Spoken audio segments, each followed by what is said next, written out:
Bismillah ar-Rahman ar-Rahim. This lecture will be about cardiovascular tumors.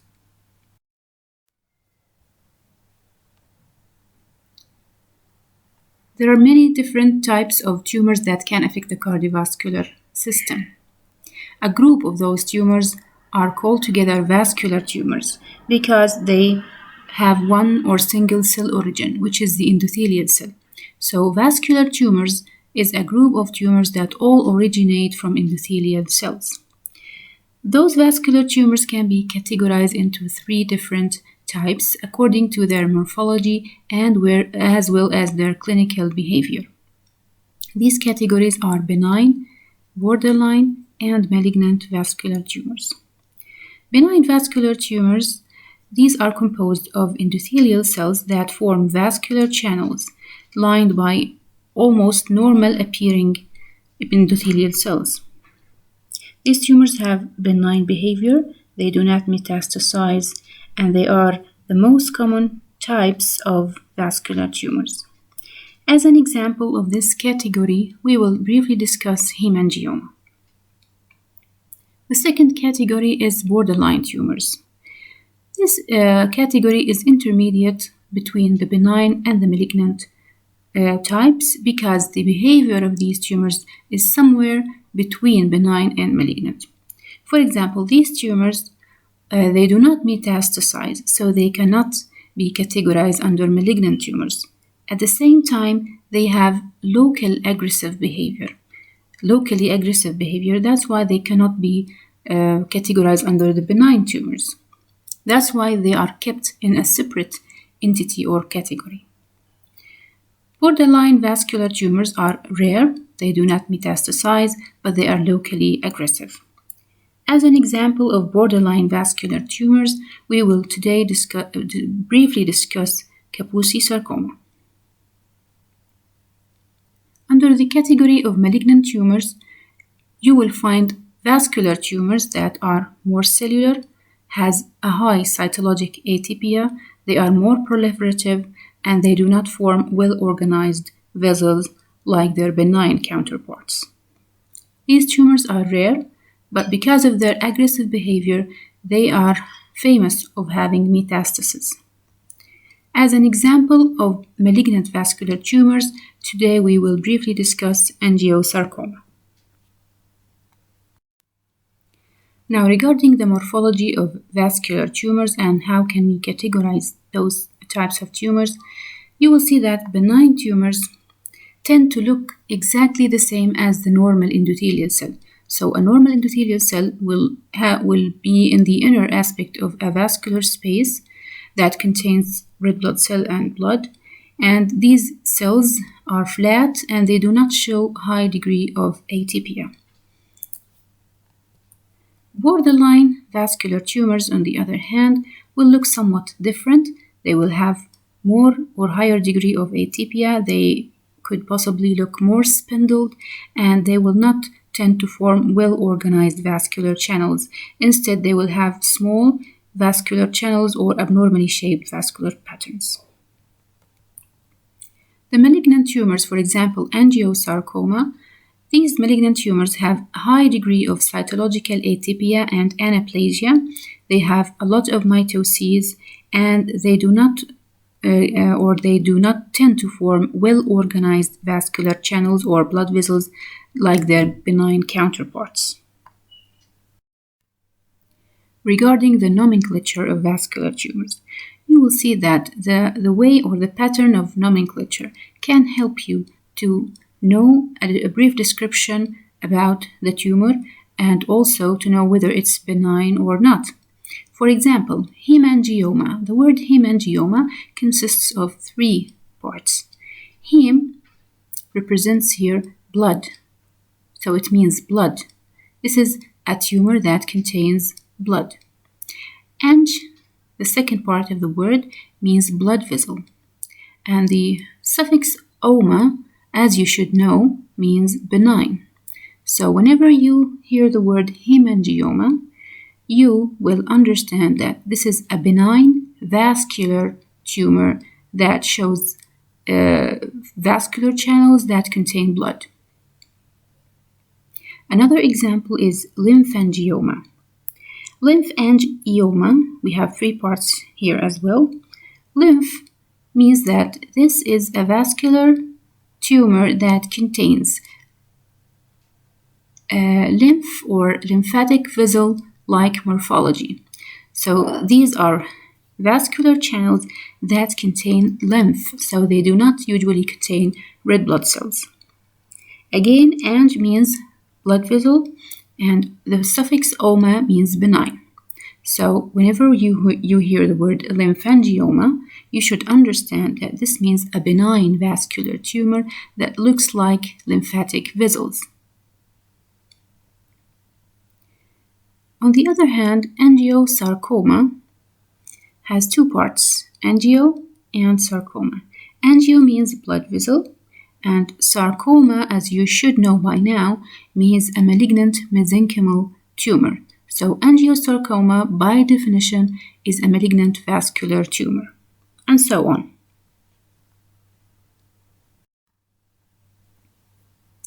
We will start with hemangioma as an example of benign vascular tumors. Hemangiomas are very, very common tumors, and they are composed, as been discussed before, of blood-filled vessels. The most common age group affected by hemangioma is infants and children, and most of these lesions present even since birth. Many of these tumors that present from birth regress spontaneously. We mean by that they decrease in size and become fainter in color when the child or as the child is growing. Some of them completely regress or disappear. The most common location of hemangiomas is subcutaneous location, mainly in the head and neck. Some of those hemangiomas, on the other hand, can affect the internal organs. About a half or a third of these internal organ hemangiomas affect the liver. Malignant transformation is very rare. We mean by malignant transformation that a benign tumor transforms into a malignant one. This process or this concept is very rare in hemangiomas. Now, there are several variants of hemangiomas. The first one is called capillary hemangioma. This one is the most common type.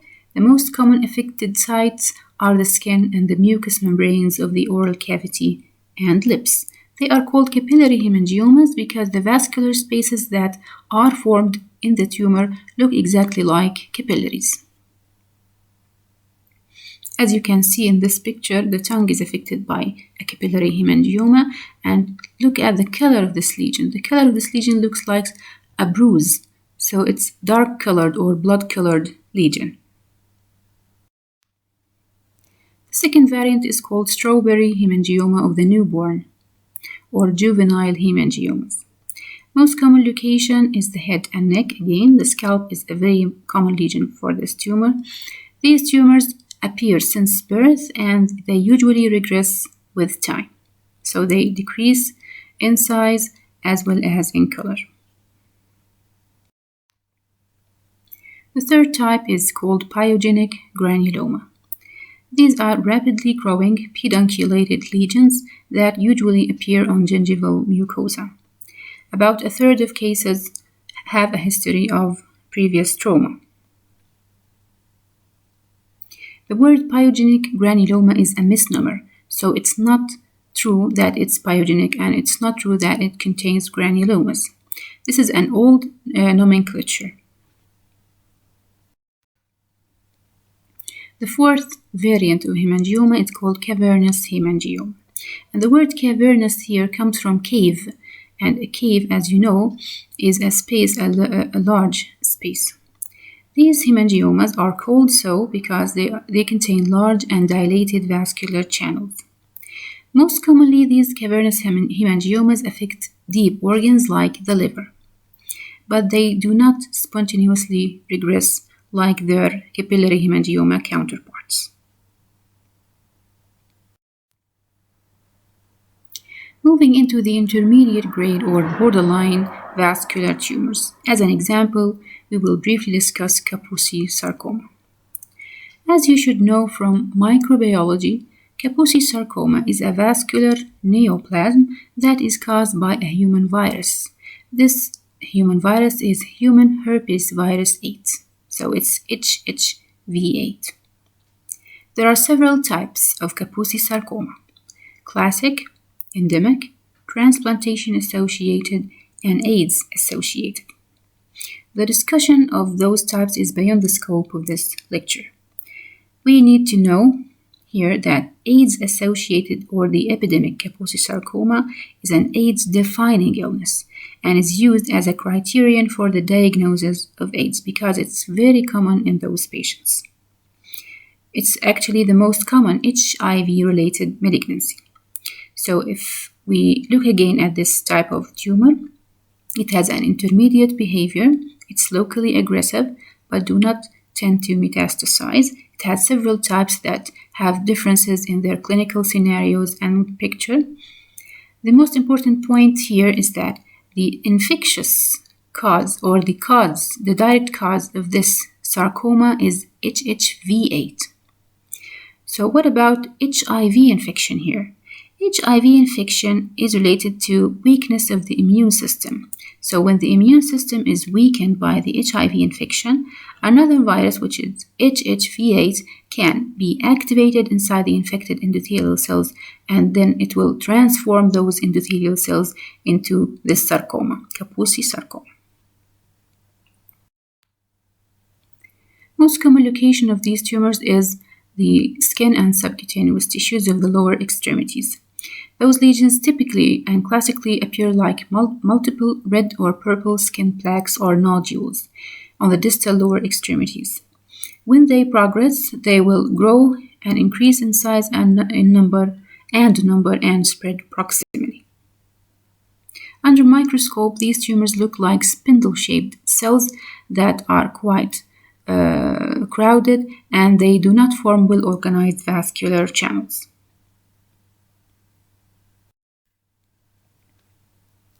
As an example of malignant vascular tumors, we have angiosarcoma. Those are tumors that can occur at any sites, but again, most commonly they affect the skin and subcutaneous tissues. Other locations include soft tissue, breast, and the liver. The pathogenesis of angiosarcoma is quite complicated. There is some talk about carcinogens effect. So it's not quite known how do these tumors evolve. A latent period between the exposure to the specific carcinogen and the tumor development is noted. For example, some chemical carcinogens can lead to or are regarded as risk factors for angiosarcoma of the liver. Irradiation of any organ can be a risk factor for angiosarcoma development in that particular organ. Lymphedema, in some rare cases, can also be regarded as a risk factor for the development of angiosarcoma. As an example, the ipsilateral upper extremity angiosarcoma that develops several years following radical mastectomy with lymph node resection for a breast cancer. Please remember that this is quite rare, so a very small proportion or percentage of these patients who have treatment for breast cancer might, as a complication, develop lymphedema of the ipsilateral upper limb. And a small percentage of those patients who develop the lymphedema might be exposed to the risk of angiosarcoma. Another risk factor for angiosarcoma is the presence of foreign bodies for a very, very long period of time.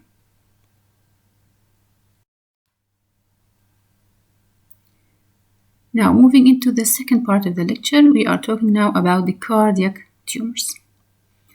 Any cardiac mass. When we evaluate any cardiac mass or cardiac lesion, many factors will play a role in the prognosis and the outcome of this lesion. The exact location of this tumor, whether it's within a cardiac chamber or involving one of the cardiac valves, the clinical context by which the cardiac mass is now presenting, the age of the patient is very important, and the characteristics or the behavior of the tumor is also important. So it's not a single thing to look at. Cardiac tumors are very rare. In fact, metastatic neoplasms to the heart represent the most common cardiac tumors. About 5% of all patients who die from advanced cancer tend to show evidence of cardiac metastasis. The most common source of metastatic cardiac tumors is the lung cancer. On the other hand, regarding primary malignant tumors of the heart, the most common type is angiosarcoma. Benign tumors in the heart can happen. They are very rare but important for their critical location.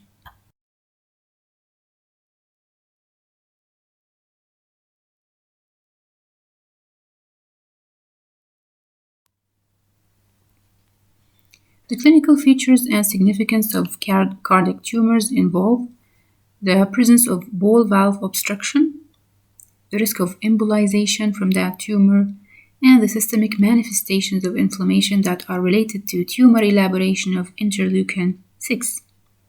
The ball valve obstruction, we mean by that the tumor with its stalk can move with the heart during systole or diastole and with the direction of the blood flow. So sometimes these tumors can cause transient occlusion of the heart valve either during systole or during diastole, and this can be very significant. Embolization, we mean by that a part or a fragment of the friable tumor can embolize and then go to the circulation. The tumor elaboration of interleukin-6 can lead to systemic manifestations of inflammation that include fever and malaise. Now, the diagnosis of cardiac tumors depend on an instrument called echocardiography. And the treatment of those tumors depend on the type and the location of these tumors and involves surgical resection, especially in benign tumors.